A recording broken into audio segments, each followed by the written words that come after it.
obviously no longer with the Fury. What's going to happen with like the national teams? Are you still doing any work with them? Yeah, I've kind of stepped back a little bit. I'm not doing as much as I've done before with them.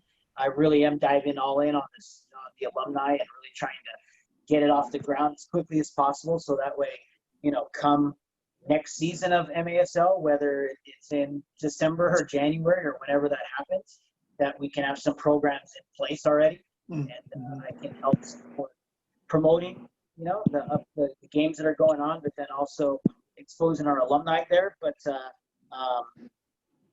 I'm going to still remain as the general manager and really taking on the national team itself as far as the different games that we've put on. I've done that over the years, had some great success with it. It's led to obviously teams joining up in the MASL as well and exposing it to different stuff. So it's a natural fit. It's a national team.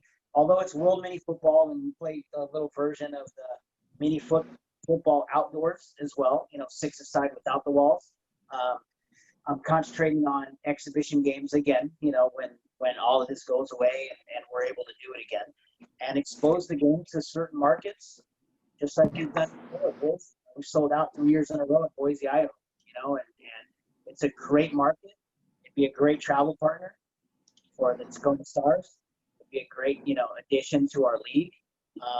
We've done some good things in Denver before. We've done things, in a lot of different areas. Wichita Falls, Texas. People don't realize that we went in and we put on a couple games, USA Mexico, for a couple years there, and then that Wichita Falls League started. It was called like US Pro Arena Soccer League or something during the summer a couple years ago, and then they merged with M2 last year, and that's where the Wichita Falls and some of those teams came from. All that came from putting on a game, USA Mexico national team exhibition game, exposed some people to it.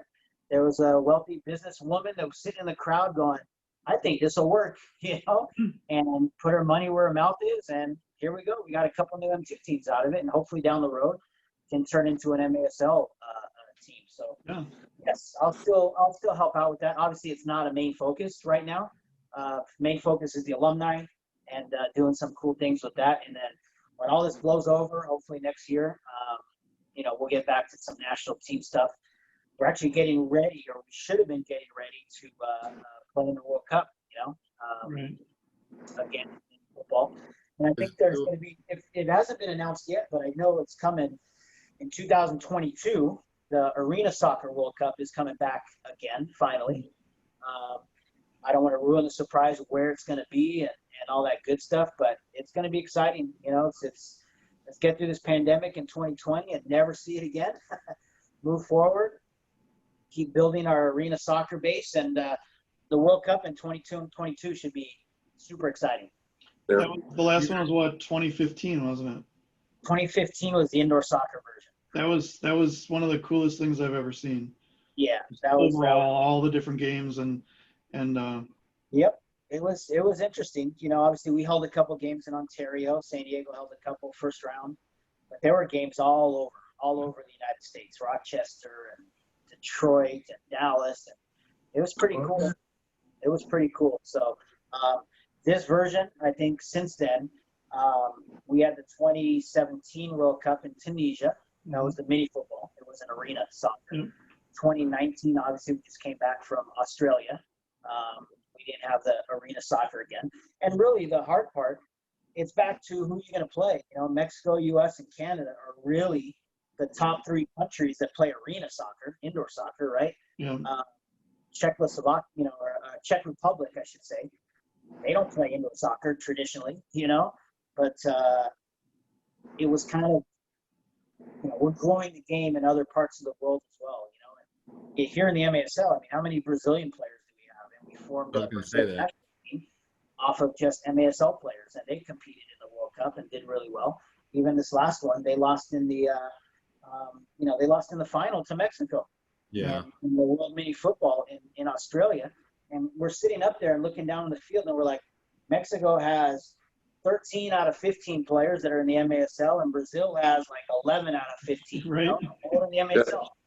pretty freaking cool. You know, I mean, it was pretty exciting to see.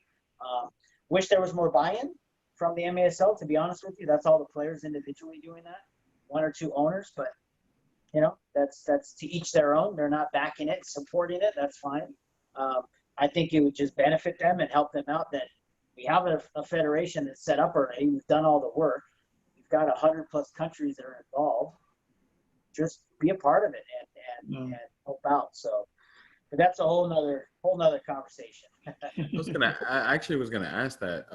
That national team, it works with the PASL, right? Not with MASL. It doesn't work with anyone in general. So basically, there's a federation, which Kevin Milliken, you know, is the one that established this and ran this since the early '90s. You know, and at the same time, he's also was the one that created the PSL, which in its basic raw concept is an amateur league.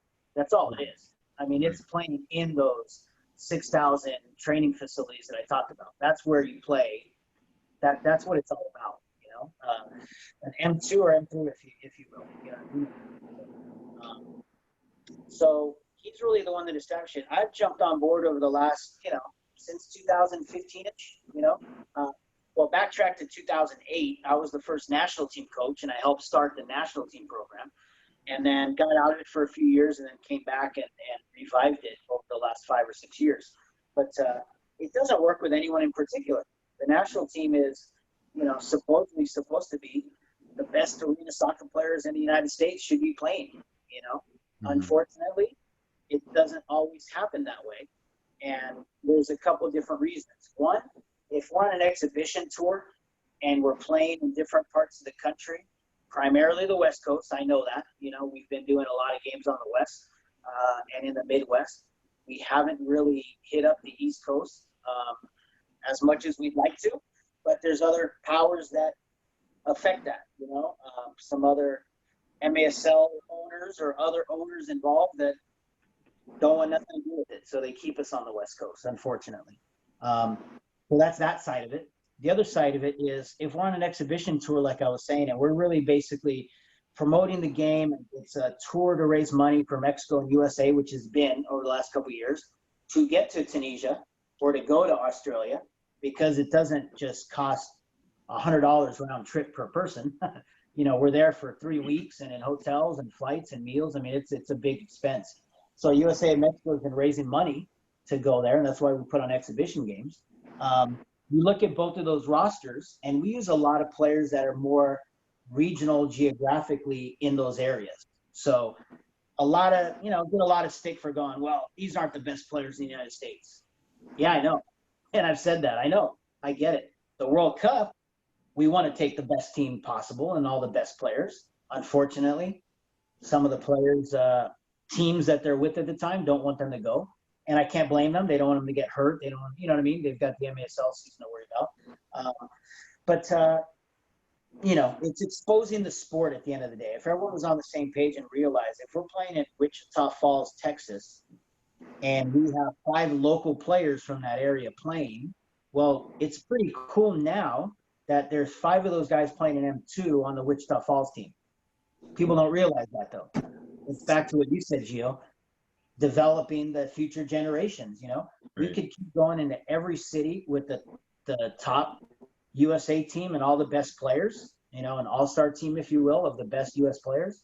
And yeah, we'd smoke everybody because this is the sport that we play, and destroy people and forget about all those local players and developing them and attracting them to the indoor game. There's so many players I can go off of that year after year we found in combines, we found in tryouts, or we found playing in these exhibition games, both on the USA side and the Mexico side, that man, they're in the MASL now, 3-4 year career so far, really good players, and they got a lot of experience playing during the summer with the national team. So, that's the program in a nutshell. It was always meant to be a developmental program and expose the sport, because we know USA, Mexico, and Canada are the ones that play indoor soccer. It's stupid to say we're going to get, I don't know, name a country. We're going to get Australia to come over and play an exhibition game and beat them 40-1. Doesn't make sense. I mean, they don't play indoor soccer there. Right, They don't. right. I felt bad for the Indian team because you could tell they were all 17, 18, 19 years old, somewhere in there. You could tell they'd never played, probably had never played together, much less with the walls or indoor or anything. And those games it was like, okay, how do you slow down in arena soccer?